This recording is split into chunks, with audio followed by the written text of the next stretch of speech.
Começa agora uma nova edição do Domínio da Guerra das Manhãs 360, que conta sempre com a análise do Major-General Arno Moreira. Bom dia. Olá, muito bom dia a todos. No início desta semana tivemos, no Fórum Económico Mundial a decorrer em Davos, o anúncio por Zelensky da intenção de promover uma cimeira mundial sobre a paz na Ucrânia. Ontem, Sergei Lavrov falou das condições russas para a paz em geral. Não encontramos pontos comuns nestas duas propostas, pois não? Nada. Não há nenhum sinal de aproximação entre as duas posições. Quer a Federação Russa, quer a Ucrânia, neste momento encontram apenas na guerra a saída para este diferendo que está a ter consequências muito complexas naquilo que é a forma como nós olhamos para o futuro da Europa. Mas comecemos por Lavrov. Lavrov não trouxe nada de novo. Tratava-se de uma conferência, que é uma conferência que é tradicional na Federação Russa, que é feita anualmente pelo Ministro dos Negócios Estrangeiros, onde aborda os vários temas que, do seu ponto de vista, afetam a situação da Federação Russa no sistema internacional. Não houve absolutamente nada de novo. Ele trouxe outra vez, talvez com palavras diferentes, aquilo que são as condições que a Federação Russa considera como absolutamente indispensáveis para se terminar este conflito armado. E para Lavrov, essas condições, nestas novas palavras, mas estas palavras são muito idênticas às antigas, correspondem à Ucrânia, primeiro, fazer terminar na Ucrânia um sentimento racista anti-russo. Isto ainda não tinha sido formalizado desta maneira. Fica um pouco complicado. Complicado, exatamente. Depois, terminar com a ideologia nazista. Bom, isto tem sido... Desde o início tem sido uma linha de exploração do discurso da Federação Russa. E depois, uma outra que também tem assim, afirmado desde o início, que a Ucrânia não deve ter nenhuma aspiração para a adesão à NATO. E, portanto, estas são, digamos, as três linhas que Lavrov desenvolveu. Todo o resto do seu discurso foi, sobretudo, virado para bater no Ocidente. Portanto, aquele papel tradicional de que a Rússia é a vítima disto tudo e que o Ocidente tudo tem feito, por um lado, para prolongar a guerra. E que é do interesse do Ocidente que esta guerra continue no sentido de poder acabar com aquilo que é a destruição da Rússia. Mas depois teve uma frase bastante sinistra, e eu não resisto a trazê-la para aqui. Ele disse assim: a operação militar especial, a forma como designam a guerra, a operação militar especial purificou o povo russo, porque o livrou de todos os elementos que eram contrários à história da Rússia e à sua cultura. Isto é, veio fazer uma espécie de uma purga interna de todas aquelas pessoas que não estavam absolutamente alinhadas com o regime e com a narrativa do regime e, portanto, nesse sentido, esta operação militar especial não apenas tem efeitos de natureza externa sobre a Ucrânia, como também interna, permitindo afastar da comunicação social, dos grandes meios dos holofotes públicos, aquilo que são os elementos que não estão muito bem identificados com a história, com a cultura russa. Isto é bastante sinistro isto. Mas vamos a Zelensky e a Davos. Vamos, sim. O ambiente era diferente em Davos, naturalmente, porque Davos é uma espécie de uma reunião internacional onde as pessoas vão para ouvirem coisas, para serem vistas, para trocarem cartões de visita, etc. De Davos nunca sai nada, não há decisões, não há um fórum para tomar decisões. É para promover a discussão sobre os temas internacionais.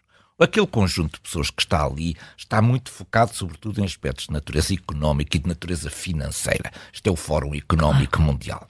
E, portanto, não são pessoas que estão ali para falar nem em drones, nem em sistemas de artilharia, nem nada. Não é isso que os move para Davos. E, portanto, é natural que Zelensky também o discurso tem que ser direcionado. Exatamente, teve que ser orientado para esta plateia que está aqui. E, portanto, foi sobretudo virado o tema central da intervenção de Zelensky em Davos, foi a paz. E que paz? A proposta de paz que Zelensky tem vindo a procurar difundir junto de um conjunto muito vasto de países.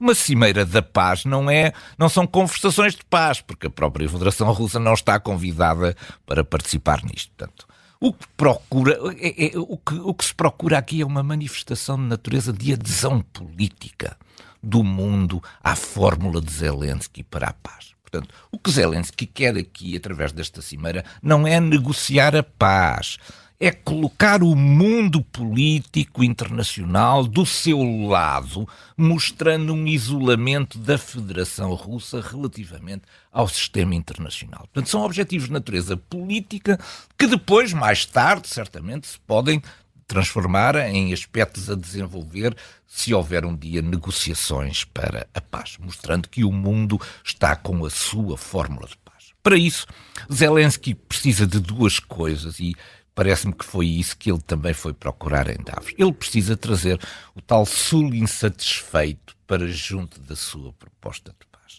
Ele notou que nas Nações Unidas, quando houve aquele conjunto de votações de condenação da ação da Federação Russa ao desencadear a guerra sobre a Ucrânia, notou que houve neste sul insatisfeito muitos países que optaram pela abstenção.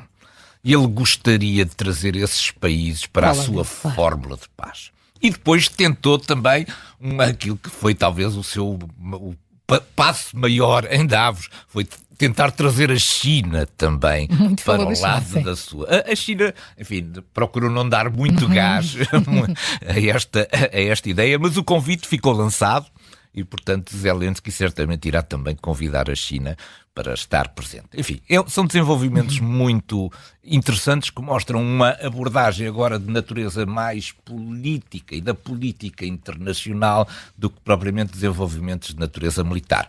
Esses têm que continuar a ser prosseguidos, mas enfim, isso será tema para outras intervenções. Mas, general, enquanto decorria o encontro de Davos, Vladimir Putin cresceu em assertividade e afirmou que a paz seria impossível se não fossem reconhecidas as conquistas territoriais, até agora conseguidas pela Rússia. Afirmou também que a própria existência da Ucrânia estava em risco. General Arno Moreira, isto é uma espécie de pronúncio? Como é que interpreta isto é uma ameaça como ainda não tinha sido afirmada com um tom tão assertivo. Bom, em primeiro lugar, as palavras que ele utilizou, ele ainda não tinha utilizado antes. Houve aqui uma mudança na sua linguagem, porque ele falou em territórios conquistados. Ora, em princípio, se aquilo sempre foi da Federação Russa, então não foram conquistados, foram recuperados. Portanto, falou em territórios conquistados. Mas isso, enfim, foi também sobre a pressão das declarações. Ele estava muito emotivo, mesmo zangado.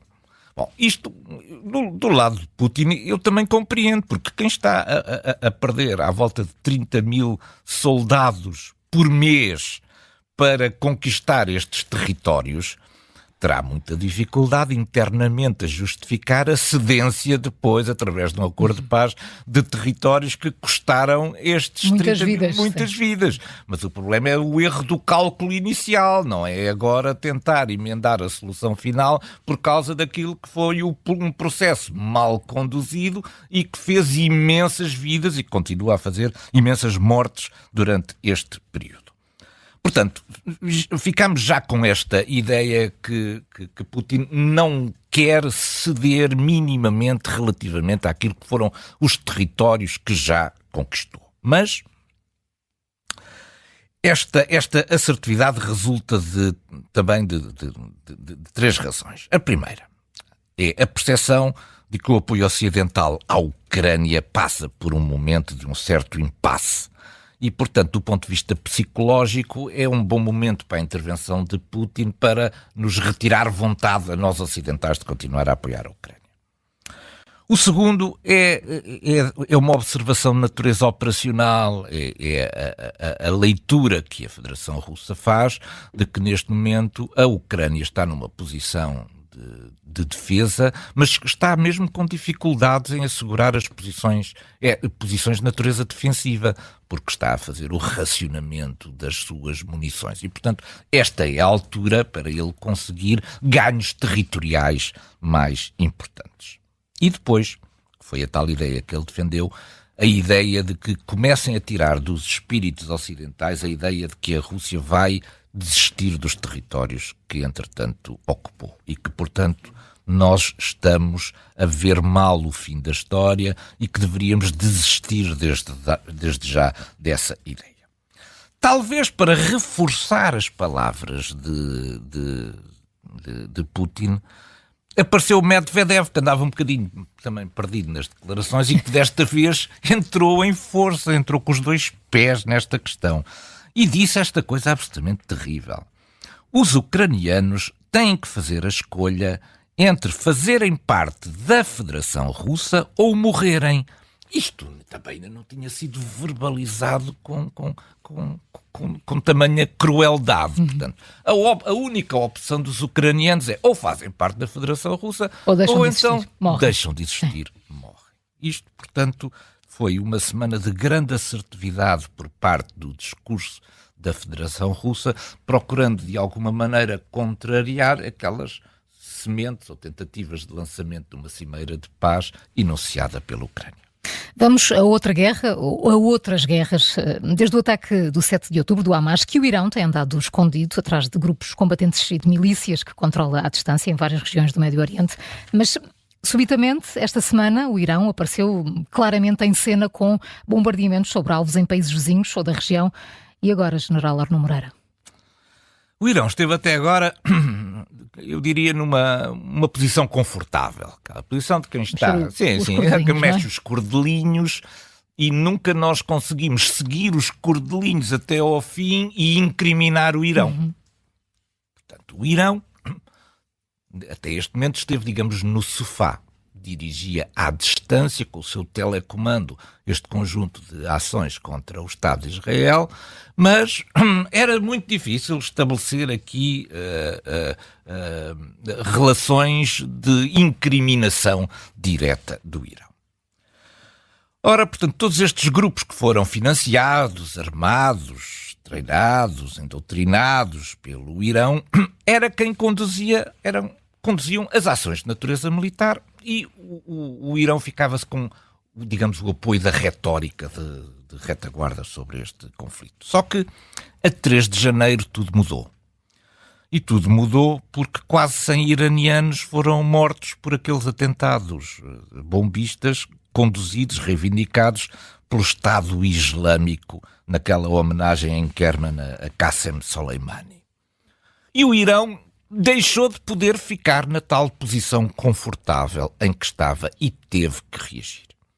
E aproveitou a altura em que estamos todos focados naquilo que é a faixa de Gaza para fazer um conjunto de uns ajustes de contas que estavam em sua carteira e que não têm nada a ver com a guerra de Israel. Mas nisto que é o ruído mediático que está a ser feito em função daquilo que é a tragédia da guerra em Gaza, o Irão foi aproveitar a oportunidade para resolver coisas que estavam pendentes e que, portanto, poderiam sair disfarçadas ou até, de alguma maneira, a narrativa podia dizer isto está tudo relacionado com a guerra e, portanto, só o final da guerra em Gaza poderá permitir o retorno a uma situação de normalidade. Simplesmente estas coisas não têm nada a ver com a guerra de Gaza. A sua retaliação sobre a Síria foi feita sobre grupos do Estado Islâmico, são anti-iranianos. A sua retaliação sobre o Kurdistão iraquiano tem a ver também com uma presença curda forte no Irão, que também é um elemento perturbador da estabilidade interna do Irão. E depois este ataque a uma potência nuclear como o Paquistão realmente sai um bocadinho fora de tudo aquilo que era expectável. O Irão e o Paquistão partilham uma imensa fronteira e entalado nesta fronteira e repartido entre os dois lados está uma região chamada Baluchistão, que há muito tempo desenvolve ações de pequena intensidade, mas visando sobretudo uma intenção ou independentista ou pelo menos de uma maior autonomia política e estratégica. Ora, há grupos de um lado e do outro da fronteira que se aproveitam do facto de estarem em estados diferentes para conduzirem ações sobre o outro lado da fronteira. Ora, foi isto exatamente que o Irão veio fazer. Foi atacar em território do Paquistão, a cerca de 50, 60, 70 quilómetros já dentro do território do Paquistão, estas milícias do Baluchistão que ele considera que eram contrárias aos seus interesses. Mas, general, se não tem nada a ver, porquê agora? Porquê agora? Para entrar nisto que é o ruído, para serem ações que são disfarçadas enquanto as nossas atenções estão viradas em Gaza. Isto é, se elas ocorressem num outro cenário, isto seria um escândalo fantástico. Mas como elas ocorrem metidas dentro deste cenário, o Irão vai aproveitar para dizer que está tudo relacionado. Parem lá com a guerra, senão ainda acaba aqui um conflito entre o Irão e o Paquistão. Entretanto, o Paquistão já respondeu sob grupos que também do Baluchistão, mas que se encontram dentro do Irão e, portanto, provocou-se aqui uma escalada muito complicada. O Paquistão é uma potência nuclear, não é? Bom, foi atacado com mísseis balísticos disparados a partir do Irão.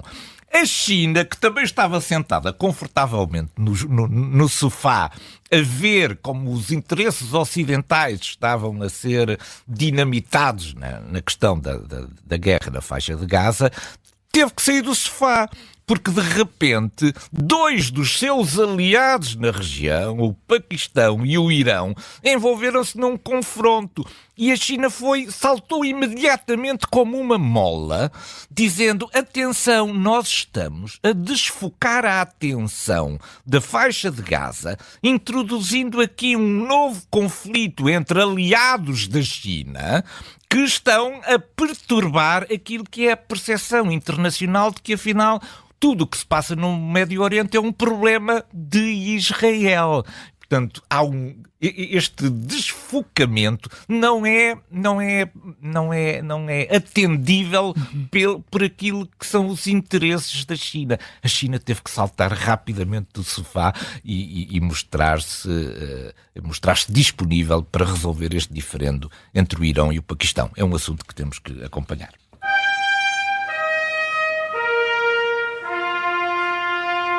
Ainda sobre o Irão, o ministro dos Negócios Estrangeiros, que esteve em Davos, afirmou que os ataques do eixo de resistência contra Israel e os seus interesses parariam se a guerra em Gaza terminasse. General Arno Moreira, é mesmo assim? Ou está aqui o Irão a esconder-se atrás de uma cortina de fumo? É imensa esta cortina de fumo, é imensa por várias razões.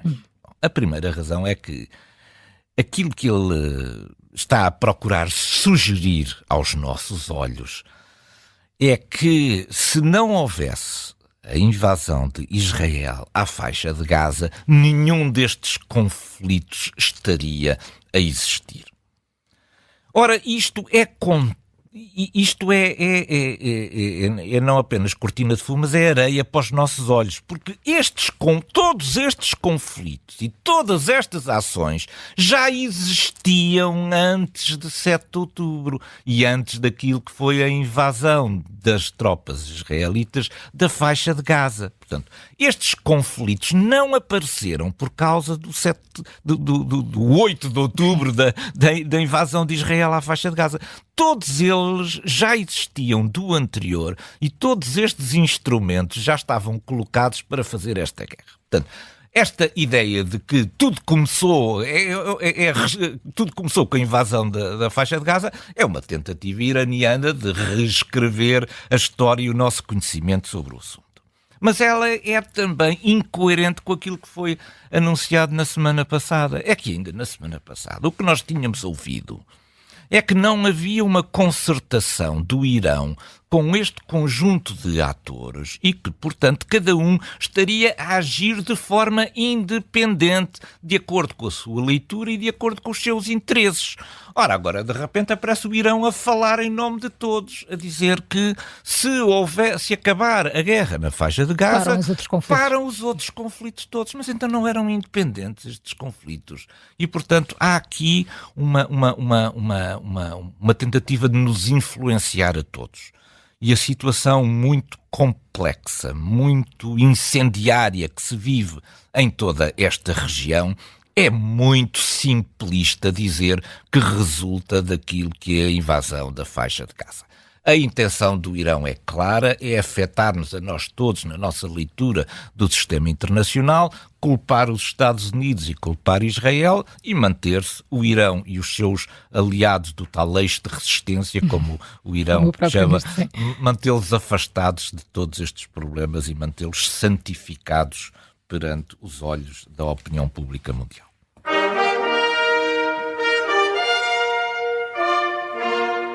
E hoje colocamos o nosso ponto de mira no Equador, onde as forças ligadas ao narcotráfico contestam abertamente o poder do Estado. General, o que é que se está a passar no Equador? O Equador tem um problema que não consegue resolver. Esse problema é um problema que também acontece a outros países do mundo. Chama-se geografia. Sim, a geografia não dá para mudar. E o Equador tem aqui um problema de natureza geográfica muito complicado. É que o Equador está entalado entre a Colômbia e o Peru. E estas fronteiras com a Colômbia e com o Peru são fronteiras muito porosas, são mal vigiadas, os acessos são todos muito difíceis e, portanto, a manutenção de um sistema de segurança eficaz ao longo destas fronteiras é muito complicado. Ora, porque é que eu trago a Colômbia e o Peru para aqui? Porque a Colômbia e o Peru são a origem daquilo que é o tráfico da cocaína. E, portanto, precisam de exportar estes produtos. Ora, os melhores portos, ou o melhor porto que existe na região para o fazer, situa-se em Guayaquil, que é um porto no Equador. E, portanto, o Equador, de repente, aparece naquilo que é a rota do tráfico da cocaína internacional como o país de trânsito e o país que tem as infraestruturas portuárias necessárias para a exportação desse produto. Ou seja, de repente o Equador começa a ser assaltado por um conjunto de redes internacionais que procuram controlar todo o sistema do Equador. Muitos deles foram presos. E então passaram a dominar o sistema a partir das próprias prisões. No domingo passado, houve uma ação das forças de segurança que foram uma das prisões para colocar um dos líderes desse gangue em celas mais seguras. E quando chegaram lá, ele não estava no sistema prisional. Não o encontraram. Ele já não estava no sistema prisional, já não sabemos há quanto tempo. Já não passou para a outra mais segura. Eles foram ver outro chefe de gangue e também não estava no sistema prisional. Quer dizer, a capacidade de corrupção e de ameaça destes sistemas sobre o sistema prisional é tão forte que a própria estrutura de segurança do Estado do Equador é afetada. Isso teve depois 2 desenvolvimentos muito complicados. O primeiro foi o assalto pela máfia a uma televisão estatal, onde pretendia difundir esta mensagem: quem manda no país é a máfia, não é o presidente. É, portanto, uma tomada de poder. E depois o assassinato do procurador que estava a investigar este caso. Portanto, estamos num estado de emergência no Equador, as Forças Armadas estão a procurar retomar controle da situação, mas isto mostra-nos o poder do narcotráfico hoje em dia, que pode subverter as instituições de países que eram considerados dos países mais seguros do mundo. General Arnaud Moreira, muito obrigada pela sua análise. Foi um prazer, um bom fim de semana para todos. O Domínio da Guerra regressa na próxima sexta. Até lá já sabe que pode ouvir todas as edições em podcast.